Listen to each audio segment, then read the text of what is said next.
আসন্ন ত্রয়োদশ জাতীয় সংসদ নির্বাচনের আর মাত্র কয়েক মাস বাকি আছে। এরই মধ্যে সারা দেশে বয়ে চলেছে নির্বাচনী হাওয়া। আমাদের আজকের এই ভিডিওতে জানতে পারবেন জাতীয় সংসদের সংসদীয় আসন 1 সম্পর্কে বিস্তারিত তথ্য। এই ভিডিওতে বিশেষ করে যা জানতে পারবেন, সংসদীয় আসন 1 বা পঞ্চগড় 1 আসনের ভোটার সংখ্যা কত, আসন্ন সংসদ নির্বাচনে আপনি কোন দলকে ভোট দিবেন, কমেন্ট বক্সে কমেন্ট করে আপনার মতামত জানিয়ে দিন। হ্যালো ভিউয়ার্স, আসসালামু আলাইকুম। আজকে আমাদের এই ভিডিওতে জানতে পারবেন বাংলাদেশের জাতীয় সংসদের সংসদীয় আসন 1 সম্পর্কে। তো চলুন দেখে আসি মূল ভিডিও।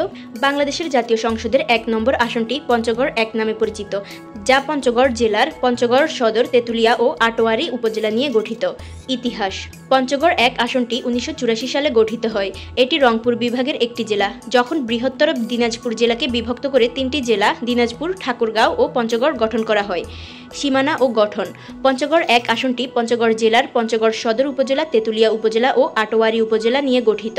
ভোটার সংখ্যা: 2023 সালের ডিসেম্বর মাসের তথ্য অনুযায়ী মোট ভোটার সংখ্যা 4,36,926 জন।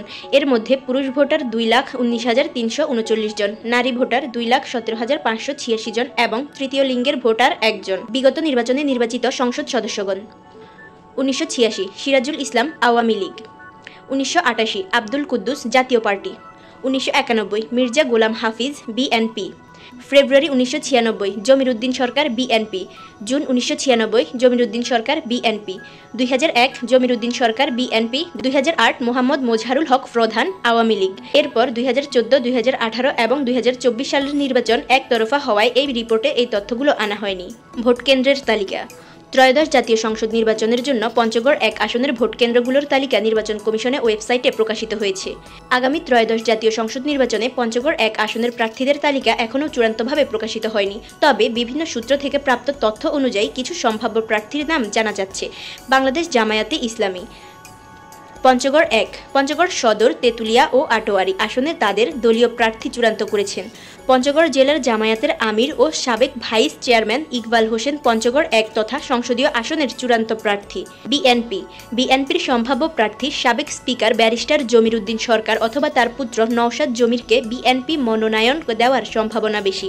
এনসিপি ছাত্রদের নতুন দলের সবার পরিচিত মুখ সার্জিস আলম এই আসন থেকে ভোটের মাঠে লড়বেন। আওয়ামী লীগ ত্রয়োদশ নির্বাচনে ভোটে অংশগ্রহণ করতে পারবেন কিনা তা নিশ্চিতভাবে জানা যায়নি। আগামী নির্বাচনে পঞ্চগড় 1 আসনে তুমুল লড়াই হবে ভোটের মাঠে। বিশেষ করে এই আসনে বিএনপি, জামায়াত, এনসিপির প্রার্থীদের একটা ভোট ব্যাংক রয়েছে।